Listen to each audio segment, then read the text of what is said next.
Hello, everybody. Welcome to yet another live stream where it's going to be short. I'm just going to respond to some comments I received to my community sustainability, long-term sustainability of communities video because I don't really feel like typing out a bunch of responses.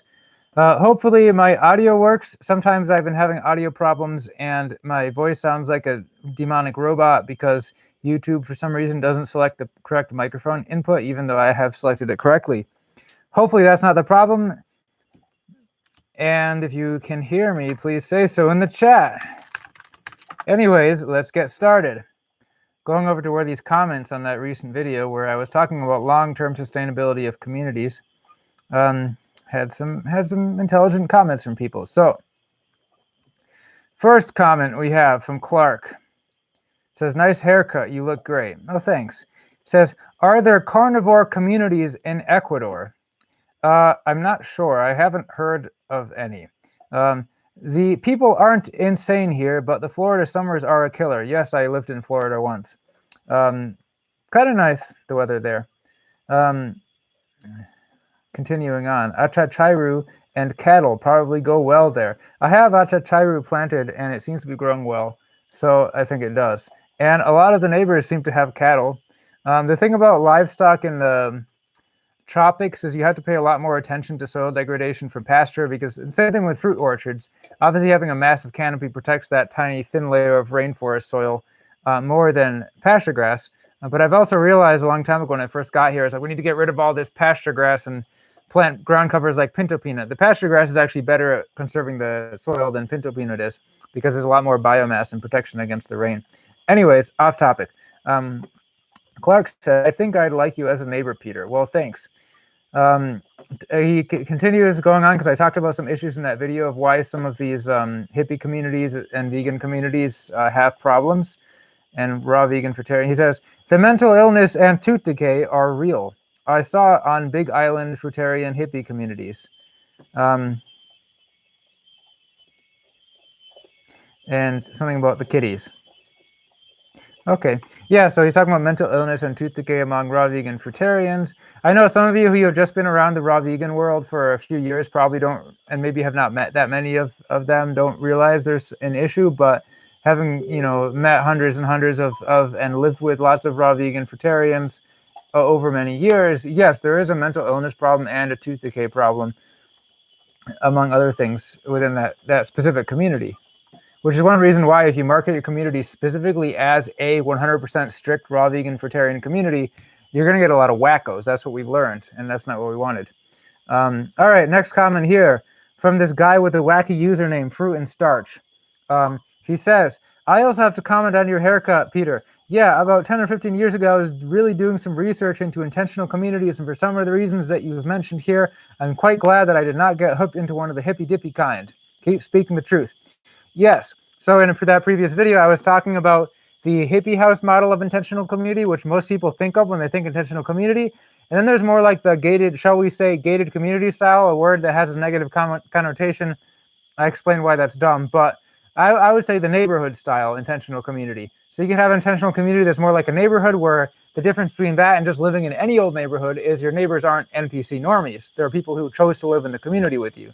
So that's great. And yeah, that's much more functional than what I would call the hippie house community, the hippie dippy community, where it's a lot of people who aren't family kind of living together in this closed space. And it creates all this drama. And you end up with basically a core group of mentally ill people who live around each other and feed off of each other. And then everyone else comes and leaves because they can't stand the drama. And a lot of them actually say it's great after they leave, but a lot of people actually end up leaving in disgust. And I've seen this at a number of communities where the people there are really in denial that there's any problem going on. All right. Moving on, there's just a few more comments I received in this video, sustainability of communities. Comment from Sarah. Sarah says, my humble ideas on how to make Fruit Haven population grow faster. I'll respond to these comments. Her first suggestion is, allow animal foods in the community house or build another community house where they are allowed. All right, well, the thing is, I don't think most of the Fruit Haven owners want that. Most of the Fruit Haven owners would consider themselves vegan or on a plant-based diet. There are a few owners who aren't vegan, but in general, it's something that there's no like Führer of Fruit Haven. I can't just decide things, you know. So there was a guy at Fruit Haven a long time ago who wanted to make one of the community houses a pure fruitarian community house with no vegetables allowed. They were not allowed to have any vegetable gardens in the community area, just pure fruit. And the other property owners rejected that idea. They did not want to have that. So that's just another example. Basically, the rules of the Fruit Haven community are basically what the owners have somewhat achieved consensus on. So allowing people to eat animal food in the community house of Haven, probably not going to happen. However, someone is free to start a community nearby where that's allowed, and kind of build off of our success. Next suggestion from Sarah: build more community houses and more rooms to rent. That's great, but it's not financially feasible considering the rent in Ecuador is extremely low. Even as a tourist establishment, you can't really charge a lot of money unless you have like super top-notch facilities. So the return on investment is like many, many years to pay off. To actually build a structure just for renting, it's sort of worth it when you consider you can resell the resale value of the structure, but it's not. Yeah, it's not. There are other ways to make for the owners to make money, but yeah, she says making the rooms comfortable, double beds, etc. Yeah, that's something that we're working on here at the community houses. We do have double beds in a lot of the community house rooms at some of the community houses, and we are steadily increasing the comfort there. Like the Fruit Haven 3 community house has one double bed. The Fruit Haven 1 community house, a couple of the rooms have double beds. And the Casa Roja has like a king size bed and a queen size bed. One of the houses we're working on now to improve it to rent has a queen size bed. So anyways, little things. Going off topic here. It says improve the aesthetic of the community houses and areas. Yeah, so there's a lot of suggestions here about improving the so this is going more towards improving the hippie house style community aspect here, which is something we kind of want to move away from. We want people to like have their homesteads and their families living on their lots and not have so much focus on the community houses. So it's kind of like a side thing. Yeah, we could improve the community areas, but that's not going to improve the long-term success of the community, which is more based around the neighborhood style of, you know, your individual family tribe living on their land, and then a land over here with your individual family tribe person, whatever. Rather than having one community house where everyone's kind of thrown together. And yeah, okay. And there's other suggestions about more building stuff in the community is there. Let's see what some other people say. Boris says, good topic. Didn't know you were going live. And we got to build more houses. All right. Another comment from another person on the video says, I think a community would need to be less strict on what people eat and more centered on common values based on the 10 Commandments and Yahusha's Beatitudes, which I'm not familiar with. The lifestyle of a plant-based diet would become attractive to some of those who witness it and see its advantages. Most pure hunter people are in a continuous growing process. Okay, good points here. And I have realized over the years, if a community focuses too much on diet and not enough on the other things, it kind of becomes this weird niche, and other things are really important. So community could focus really, really strongly on diet, and then you could have like pro-vaxxers and pro-NWO, Klaus Schwab type people join the community, and you wouldn't even notice it because you're so focused on diet. Now everyone says, oh, veganism is a lifestyle, not a diet. Okay, but in the end, what people are primarily focused on is diet. So this person has a good point that a community can't focus too much on diet. On the other hand, that's where Fruit Haven is at right now, in that, yeah, there are some dietary rules and ideas here. Gonna check and see if there's any other comments that are worth responding to. Daniel says, what about the ratio of singles, couples, family with kids? In nature, communities mostly grow by giving birth to new members. Well, this is interesting. Yeah, there are generally some singles here, some couples. We have a family with kids. Occasionally we'll have a family with a kid. But there's not a whole lot of people in the community right now anyways. 1 second, folks.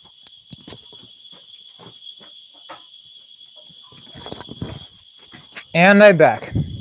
But this guy has a good point. Communities grow in nature by giving birth to new members. So yeah, you can, I know nowadays a lot of young people are kind of had this Klaus Schwab, NWO, New World Order, anti-natalist idea where having kids is bad, nobody wants to have kids. And yeah, so theoretically a community could grow by just attracting new people. But the bond between family members is much stronger than the bond between random people from around the world. So it is a good point. You know, obviously we want to focus on families and people having kids here, but I think that's going to happen with time and with the community growing. It's not something that can easily be rushed. As we've seen in countries like Hungary, having policies where the state basically pays families money to have children only increases the birth rate very, very slightly. It has a very slight effect on birth rate. In the end, there's larger societal issues that need to be solved. For example, young people being brainwashed to be antinatalist. That's a obstacle we need to overcome. I may have one more comment. Yeah, somebody's asking, what is my diet looking like these days besides avoiding high vitamin A foods, and that I look well? Well, thank you. I probably don't look that well right now because the lighting is kind of dark and my camera is terrible and blurry, as Boris loves to point out.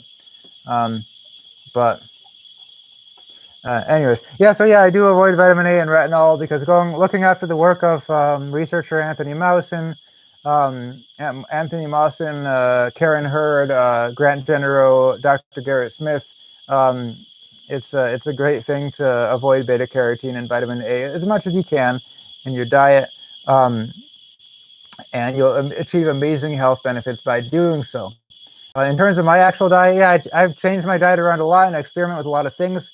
I'm at a point where for the past couple of years, I don't really want to tell people exactly what my diet is from day to day right now, because that's going to change in a month. I do a lot of experimenting and I don't want people to see what I do and think, oh, I need to do that, or I should do that because he's doing that and it works for him. I think the more I go on, the more I realize how little I knew 2 years ago and 4 years ago and 6 years ago when I was having top discussions with raw vegans about how much fat should be in a diet, how much this, how much that, what minerals people are missing. And I've learned so much more, but I've also become a lot less confident in terms of putting out there what I think is the ideal human diet, in so much that I simply don't want to anymore, or at least not for a very long time. So I think general principles are, I think somebody eating a carnivore diet with a little bit of soluble fiber can be very healthy. Somebody eating a raw vegan diet, but avoiding lots of beta carotene and making sure they get enough zinc and some certain other things can also be very healthy. I think most raw vegans and most carnivores are going to end up being very unhealthy. And I'm always pitting the fruitarian and the carnivore diet against each other for various reasons that I've gotten into in previous videos. So I don't think your specific actual exact foodstuffs in your diet matters as much as certain other principles, how much zinc, DHA that you're getting, various other things, how much soluble fiber you're getting. Anyways, that's all I got to say on that. Have a good evening, folks. Hopefully you enjoyed me responding to the comments on that video in a non-textual form, and I hope my audio worked for this live stream. See y'all later.